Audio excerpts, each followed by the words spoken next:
appropriation of the media figure as the model for what the president should be is, I think, a new thing in American political myth-making.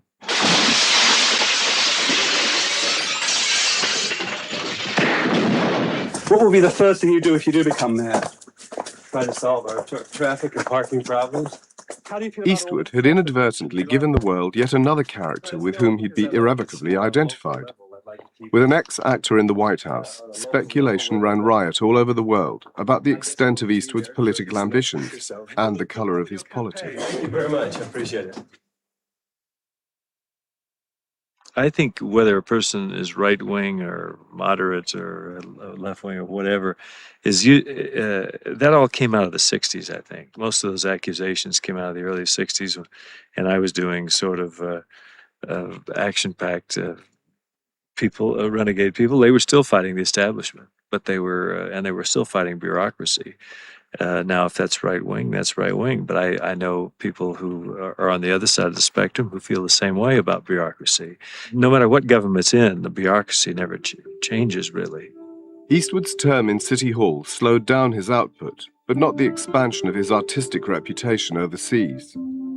Having been invited to compete at the Cannes Film Festival with Pale Rider, a further meditation on the lone Western gunman, the French Cinémathèque honoured him with a retrospective, and the French government made him a member of the Order of Arts and Letters.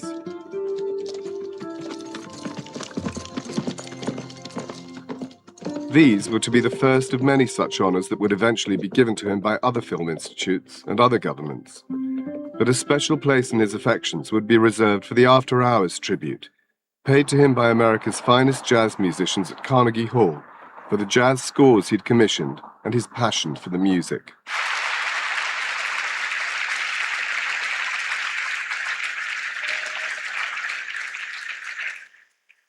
Ladies and gentlemen, I'm Clint Eastwood, and I love jazz.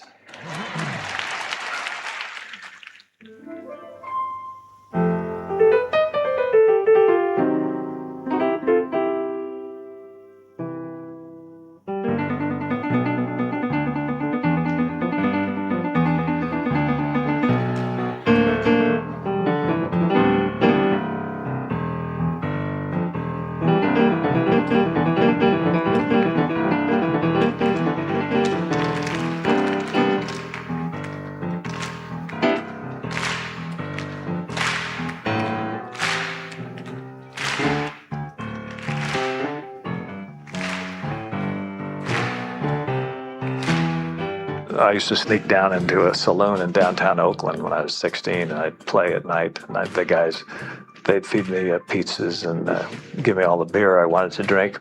Once in a while, get a tip or something. I went to see the Dizzy Gillespie Orchestra when I went into it, lied about my age and went into a nightclub and heard them, and I thought that was very exciting. Then I saw Charlie Parker. First time I ever heard him play, he sort of stood off to himself on the stage left and talk about presence and confidence. It made you wonder, where does a person gain that confidence?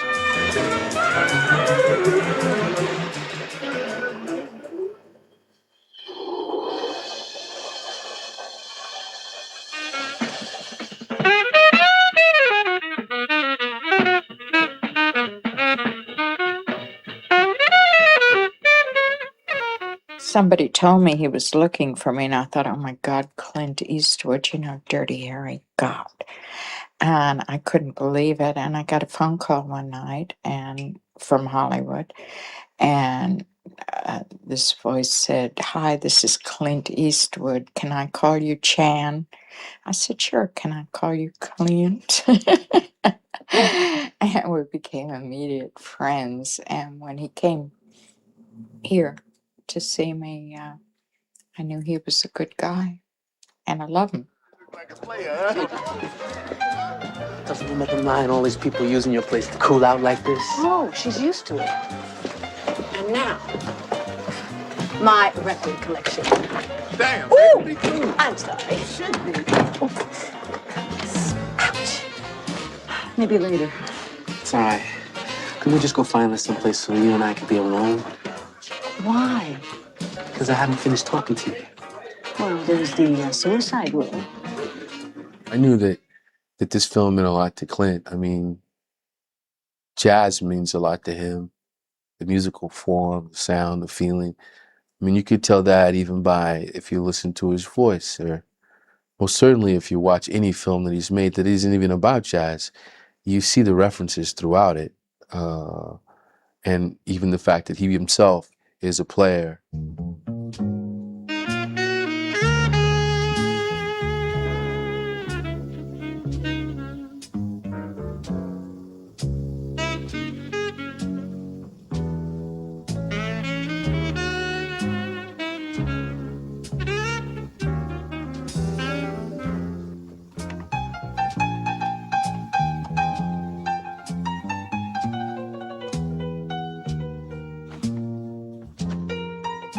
Where does a good person learn to play like that when nobody else is playing like that? Most people's confidence is built about emulating someone else. This is just, you're not afraid just to do things. And it's just like Cagney saying, you plant your feet and tell the truth. He just planted his feet and told whatever he wanted to tell in whatever style he felt like telling it, whether it was correct musically or not. And it turned out to be correct because it was just all doubled up. But it was, it's correct by today's standards, but you can imagine how it must have been in the 40s. It must have been terribly innovative. So his mind was obviously advanced in some ways, even though his personal life was as screwed up as everyone else's.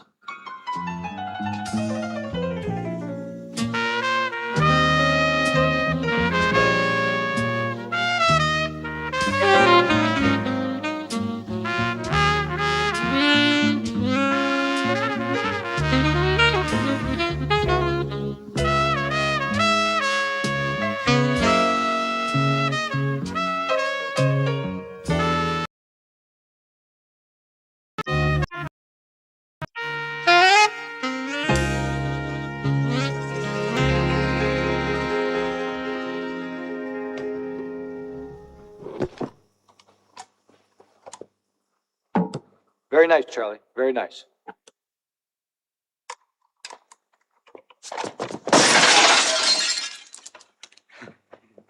It showed me what I was capable of doing.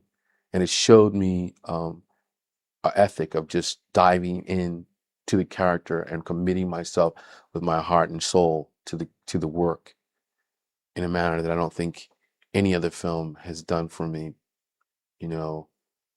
since or before. As she's saying Vilma Blankley and the swoon thing, just nudges, just. What about the last lines on this? Actors are insecure like everyone else, but especially standing there in front of all those people that they don't know, probably. And maybe they get to know them throughout the length of the film, but they certainly don't know them at the very beginning. And you have to stand there and reveal your emotions some way, or portray some emotion that maybe is embarrassing or what have you, or a little too personal sounding to say in front of other people.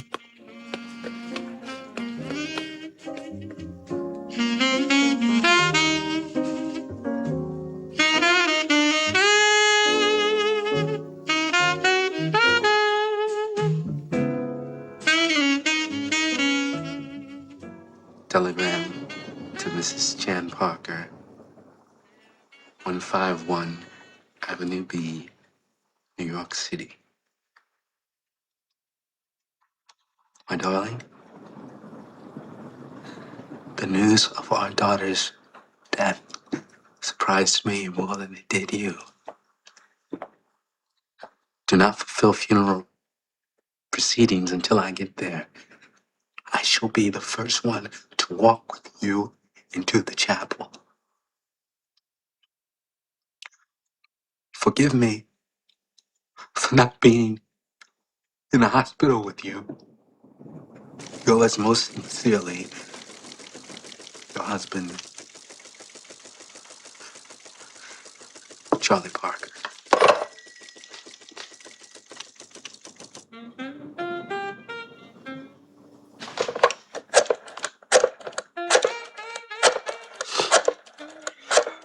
We used the real telegrams And here he is out there, and he's got another woman which in the room with him, which accentuates the guilt factor that the child has died. So all these things are the ultimate kind of American tragedy as far as a family life goes and a relationship goes. Chan,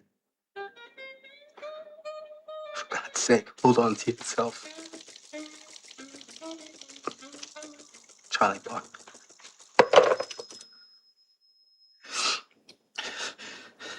The 4 telegrams that he sent to his wife is really, it's so powerful, and it's so clearly the many sides of Bird, who he was and what he was and what he wasn't able to do. Western Union.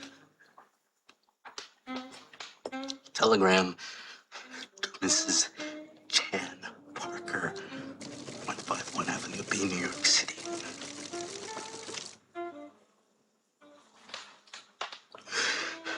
Chan, comma,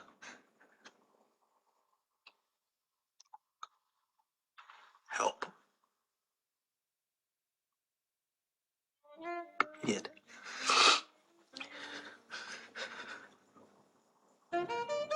Charlie Parker.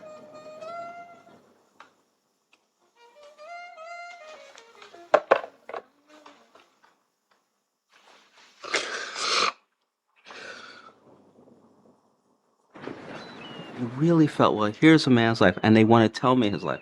Yeah, it's going to be too long. I'm going to play whole jazz riffs in here because I love jazz, and jazz is wonderful. And I just went with it. Because I said, well, this is important. We were shooting a scene, and while the camera's rolling, I feel Clint come up real close to my ear, and he says, I don't care if anybody else goes to see this movie. This is a great movie. Charlie Parker, fabulous. I don't know how many people really know who Charlie Parker was, particularly the youngsters who support films. Forrest Whitaker won Best Actor at Cannes for his portrayal of Parker. However, in America, most of Eastwood's fans were nonplussed by the film, both its subject and its treatment. Its failure at the American box office damaged Eastwood's system of alternating personal and commercial projects at Warner Brothers. Without much interest, he made the 5th and final Dirty Harry,